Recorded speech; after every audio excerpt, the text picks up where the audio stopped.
It was just after midnight when my straight best friend sent me a picture that clearly wasn't meant for me. He begged me not to say a word, swore it was a mistake. But then he asked me what I thought. That's when I realized this wasn't just an accident. There's something about 12:08 a.m. that always feels a little dangerous. You're not really asleep, but you're not fully yourself either. It's the time of night when you say things you shouldn't, text people you shouldn't, and sometimes send things you can't take back. That's what happened with Jordan. Jordan was my best friend, my straight best friend.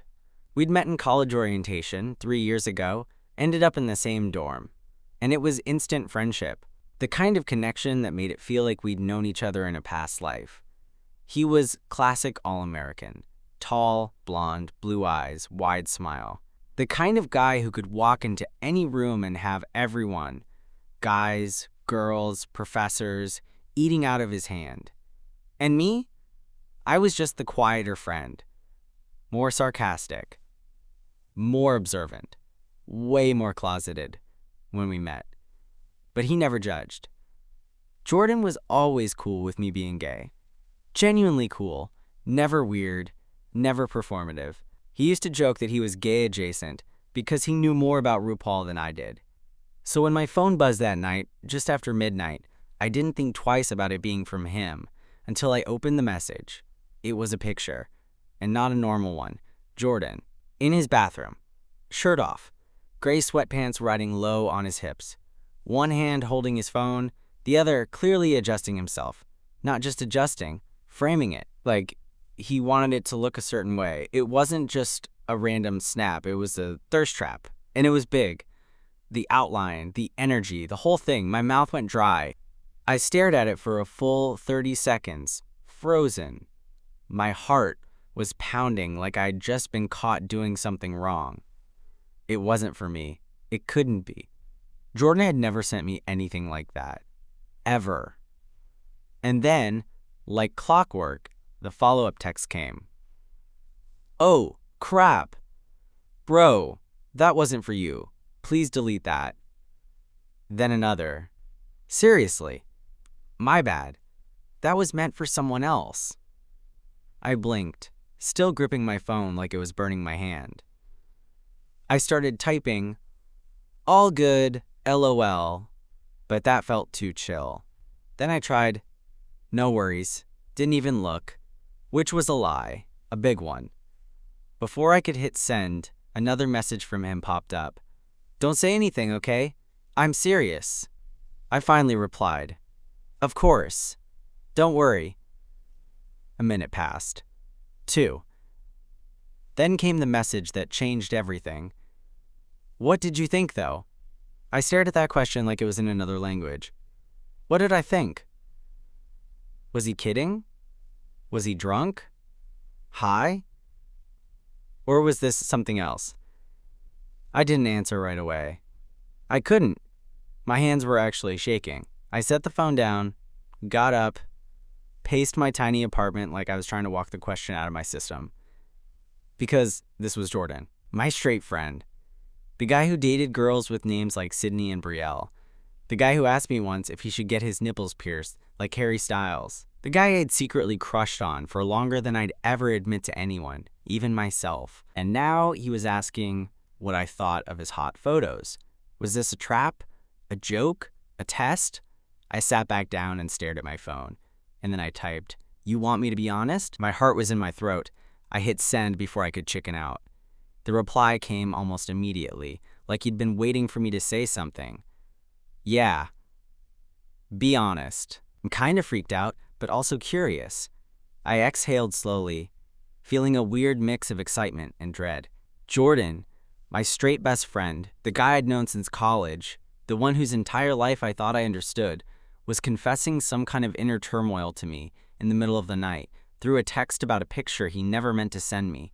This wasn't just a slip-up. It was a crack in the wall between us, and I was standing on the edge, heart pounding, wondering if I should jump. We texted for hours after that. What started as nervous banter quickly turned into something deeper. He told me about how he'd been feeling confused for a while, questioning things he'd buried under layers of certainty. He'd been dating girls, sure, and never really thought twice. But lately, he said, He couldn't shake the feeling that maybe the straight label didn't fit as neatly as he'd believed. He called it a weird curiosity. I called it a breakthrough. I didn't mean to send that, he texted again at 2:15 a.m. But honestly, now that I have, I don't know what to do with it. I told him it was okay, that he could be honest with me, that I was here.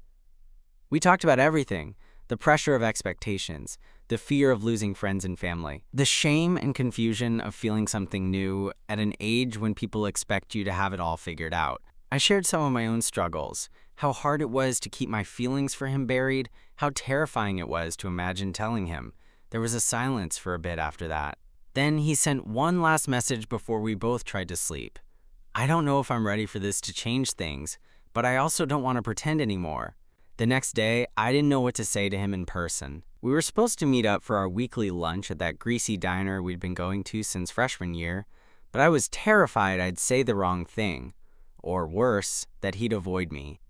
When I walked into the diner, Jordan was already there, sitting in our usual booth by the window, scrolling on his phone with that half smile I'd loved since forever. His eyes flicked up when I approached, and for a moment I thought maybe nothing had changed. "Hey," I said, sliding into the seat opposite him. "Hey," he replied, voice a little quieter than usual. The waitress came by, and we ordered without much conversation. Finally, after the food arrived, Jordan looked up, his eyes locking on mine like he was searching for something. "I meant what I said," he said softly. "I'm not sure where I stand, but I want to figure it out." I swallowed, feeling my throat tighten. "Me too," I said. There was an awkward pause, filled only by the clinking of utensils and the low hum of the diner around us. Then Jordan leaned forward, resting his forearms on the table.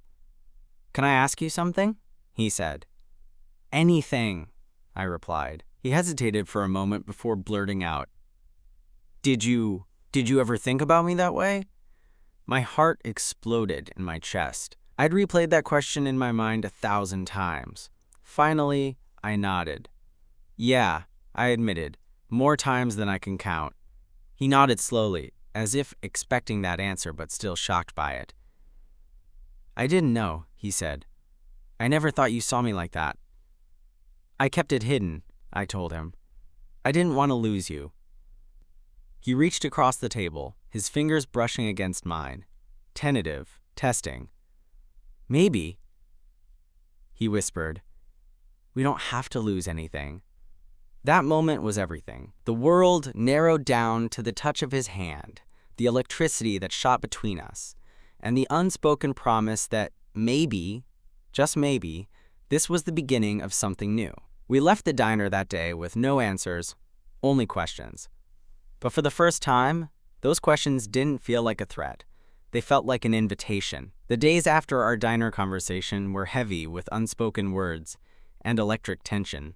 Jordan and I continued to meet up like usual, catching up on life, cracking jokes, talking about everything except the truth that simmered beneath the surface.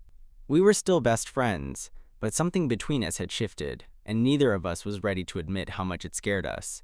I found myself replaying that moment over and over, the brief touch of his fingers on mine, the way his eyes held mine a second too long.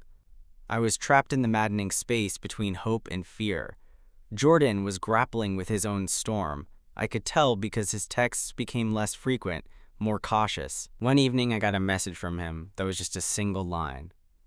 "I'm sorry if I'm making this weird." I wanted to tell him it wasn't weird, that it was real and beautiful in its confusion, but I didn't. I understood the weight he carried, the fear of stepping outside the label that defined his life, the fear of losing everything he knew. That night, I lay in bed staring at my ceiling, wondering what it would take for him to trust himself, and me, enough to explore this new path. I knew I wanted to be there for him, no matter where it led, but the uncertainty gnawed at me. We finally talked again 3 days later, this time over video chat because of work schedules. Jordan looked tired, his usual easy smile replaced by a serious expression. "I've been thinking a lot," he said, "about who I am, what I want, what I'm afraid to admit." I nodded, though he couldn't see me. "Me too." He sighed and ran a hand through his hair, frustration clear.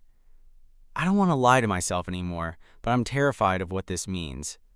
What people will say, what my family will think.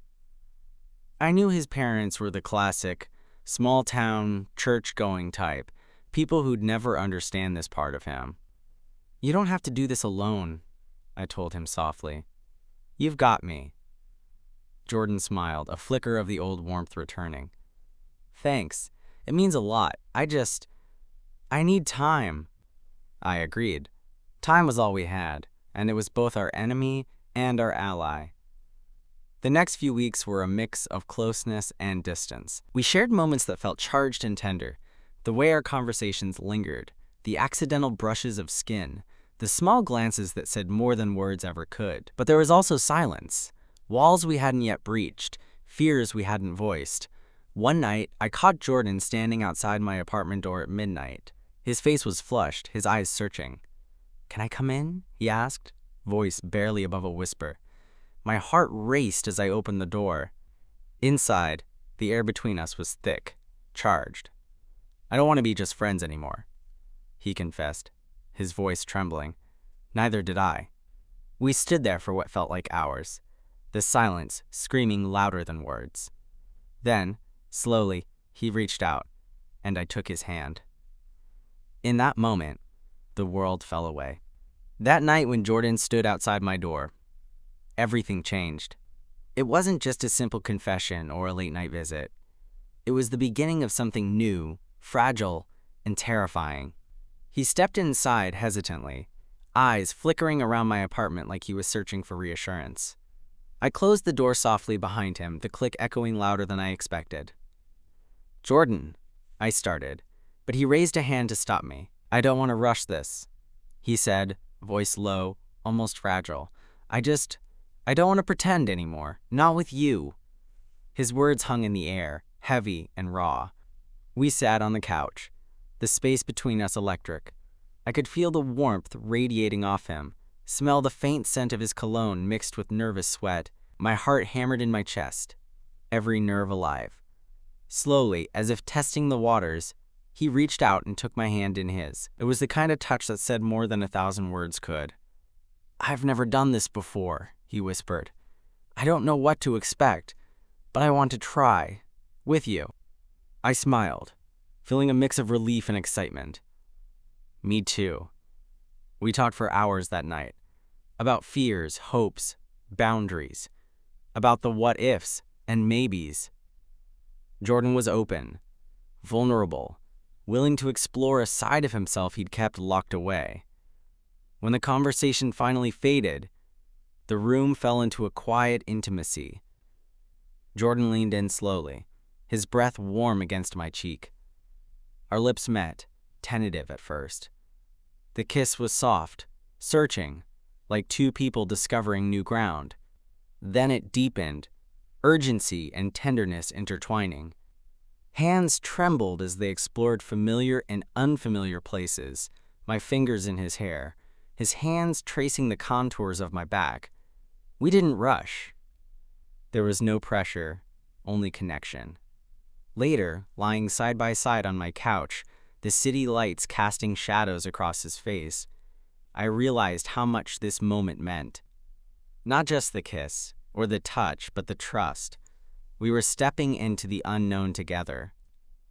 The days after that night felt surreal, like the world around us had shifted on its axis, but no one else noticed. Jordan and I were still navigating uncharted territory, both thrilled and terrified by what we'd crossed. He started texting more often, good morning messages, little check-ins, memes that reminded him of inside jokes, things that felt casual but carried weight I hadn't noticed before. Every text from him made my chest tighten in a way that was both exhilarating and terrifying. When we hung out in person, the difference was even more noticeable. We weren't just friends anymore, we were something in between. Sometimes, we sat side by side in silence, hands brushing and then deliberately holding tight. Other times, we talked for hours, peeling back layers of our lives, sharing secrets we hadn't told anyone else. One afternoon, we met up for a hike outside the city. The air was crisp, the trail winding through trees that were just starting to show the first colors of fall. We walked side by side, comfortable but cautious. At the summit, we paused to catch our breath, taking in the view of the valley below. The silence between us felt heavy with everything unsaid. Jordan finally broke it. "This feels different," he said quietly. "Like we're crossing a line we can't uncross." I nodded, looking out at the horizon. "Yeah, but maybe that's not a bad thing." He turned to me, eyes searching. "What if people find out? What if I lose everything I thought I was?" I took his hand, squeezing gently. "Then we figure it out together." That moment was a turning point.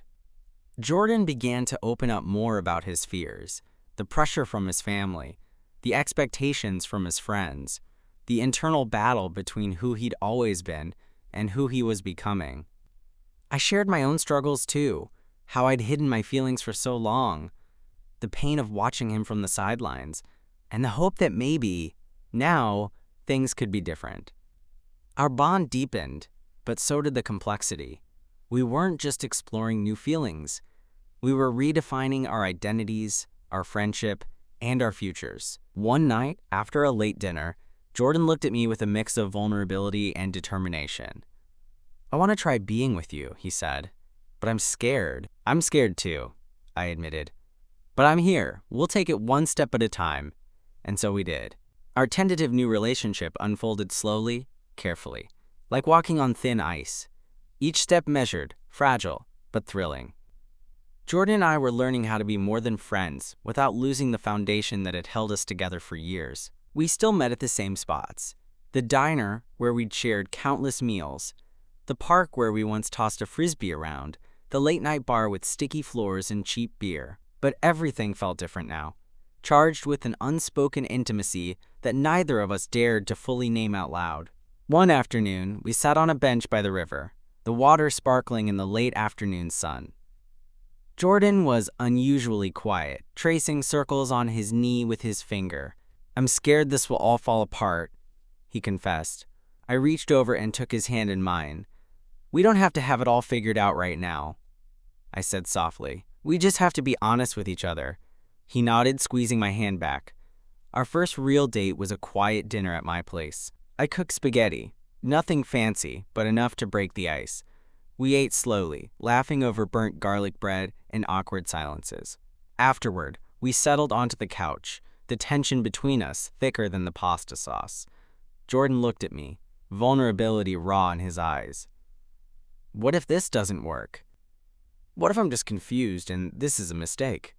"I don't know," I admitted, "but I want to find out with you." He smiled, a small, tentative thing, and leaned in to kiss me again. This time, the kiss was deeper, more sure. Our hands roamed more freely, exploring new territory, but always with respect and care. That night, we fell asleep tangled together on the couch, our bodies warm against each other, hearts pounding in unison. The days that followed were a roller coaster. Moments of joy mixed with doubt, laughter shadowed by fear. But through it all, we held on, to each other, to the possibility of something real. And even when the outside world seemed uncertain, in those quiet moments between us, everything made sense. As our relationship deepened, so did the challenges. Jordan was still wrestling with his identity, with the expectations pressing down on him from every side. And I was learning how to be patient, how to hold space for someone discovering themselves on their own terms. One evening, after a long day at work, Jordan invited me over to his apartment. The city lights twinkled outside his window, casting a soft glow over the room. We sat close on the couch, the silence between us heavy with anticipation. He turned to me, his eyes searching mine.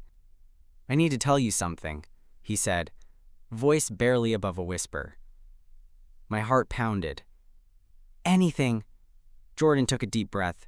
"I told my parents. Not everything, but enough." I was stunned. "You did?" He nodded, a mixture of fear and relief in his eyes.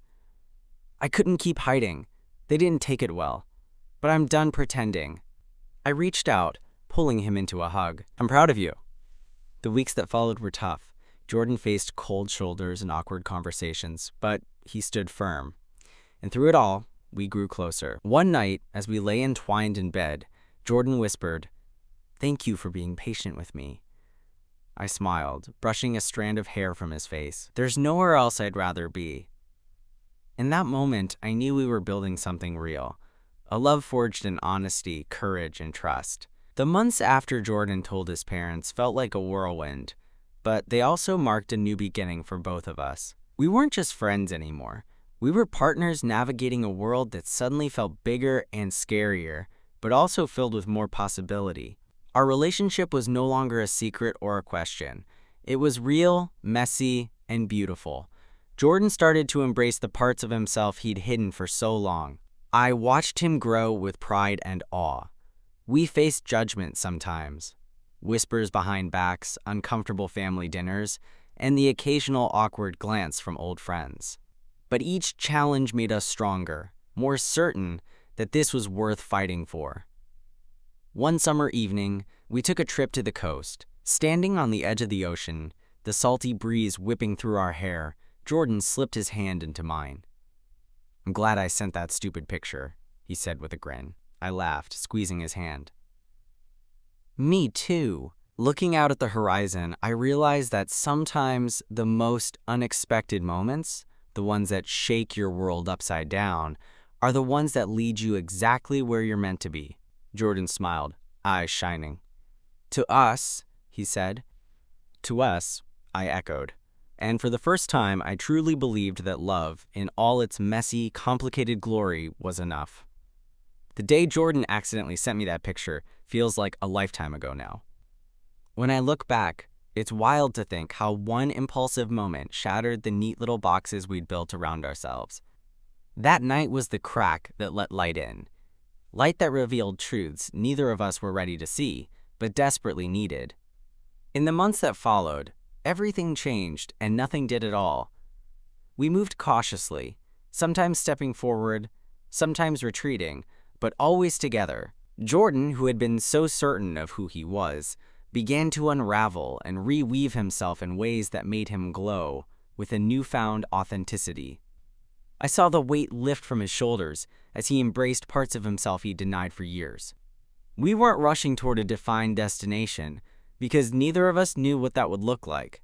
Instead, we navigated by feeling the way his hand fit perfectly in mine, the quiet warmth of his presence beside me in the dark, the late-night conversations where our voices softened and we let down our carefully constructed walls. Jordan told me about the tough moments, the sideways looks from his family, the biting comments from friends who didn't understand, the sting of self-doubt that still hit him in the quietest hours. But through it all, he held on to the truth we discovered that night, that he could be more than the label he'd been handed, that love wasn't about fitting a mold but breaking it. For me, it was learning how to be patient and present, how to hold space for someone else's journey without losing myself in the process. I realized love wasn't just about grand declarations or perfect moments. It was in the small, everyday choices to show up, to listen, to be brave enough to stay. Our relationship grew stronger, not despite the uncertainty, but because of it. We found strength in vulnerability, courage in honesty, and hope in the shared discovery of what it meant to be truly seen. One summer evening, we drove out to the coast. The ocean stretched out before us, endless and wild, a perfect mirror for the chaos and beauty inside us. We walked along the shore, the waves washing over our feet, the salty air thick with possibility. Jordan stopped and looked at me, a mischievous smile lighting up his face. "You know," he said, "sending that picture might have been the best mistake I ever made." I laughed, feeling the familiar rush of warmth and wonder. "Yeah," I said. Funny how one wrong text can change everything. He reached for my hand and squeezed it gently. "Thank you for staying with me through all of it. For not running when things got complicated." I smiled, heart full. "Thank you for trusting me enough to take that first step." We stood there, hand in hand, the sun dipping low behind us, casting everything in gold. The world was wide open, uncertain, and ours. And for the first time in a long time, I felt ready for whatever came next. Because love, real love, wasn't about having all the answers. It was about being brave enough to ask the questions together.